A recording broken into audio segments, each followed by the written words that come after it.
We're going to cover different types of show collars. The type of collar you use will depend on your dog, the breed, and the level of training. Some collars work better for young puppies than others, so you want to make a choice that's best for your dog. Basically, I prefer to use a nylon slip collar for most of the medium to large breeds. And it's just simply a nylon collar stitched with a sturdy ring. And this nylon collar is good because it doesn't get too pinchy on the dog's neck as some of the other collars can.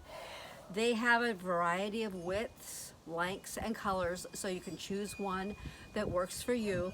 The important thing to remember is fit. And if you have a puppy, your puppy's obviously going to grow, so don't try to get one collar to last until the puppy's an adult. Simply buy more collars. These are relatively inexpensive. They're about $3 or $4 each and can be easily purchased online. Another version of this is a braided collar, and it is attractive, but I have found if you have a dog that's very pulley, this is the weak link where it's stitched, and I have had these collars break. So if you have a really strong breed and they're not really leash broken, I would not use this. You can also go with a chain collar. Many people like these fine link show collars. I would like to caution that with a young puppy, when you have the collar up around the ears, if you're maintaining a lot of tension on your leash, these can cut the hair and they can also pinch the puppy's ear. So you don't want to use these unless your puppy is pretty trained. The other thing to remember is these are not very strong. So again, if you have a dog who pulls, you could break the collar, and you don't want to have that happen because your dog will be loose. There are variations. This is one that's a heavier link. I would use this one on a Dane. But again, the dog has got to be trained. So if you want to just look at these real quick, you can see the different gauge and the different ring. And you want to choose the collar that's appropriate for your dog. There's also what we call a snake chain or jeweler collar or hex link. And these also come in a variety of sizes and widths, and they can also come in different colors. Gold, silver, and black are the most common ones. I do not prefer these for a number of reasons. One, this is the weak link. And again, if your dog is pulley, this will break. And you can see where this one has actually started to wear and is very close to breaking. So while you think the link is sufficient for a big dog, that's a problem area.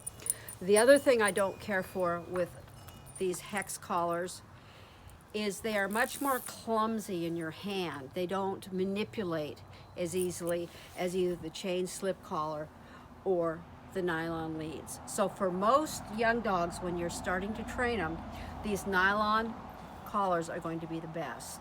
If you have a big breed dog who's very rambunctious, you may find initially you actually have to go to more of a obedience type choke collar or slip collar that's a little bit finer link than normal, but bigger than one of these. And then once the dog is trained, you can go switch back to one of the other collars.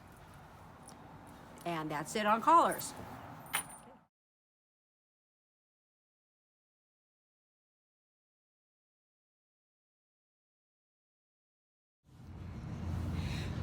To start with your puppy, I use a nylon slip collar. Sometimes we call these show collars.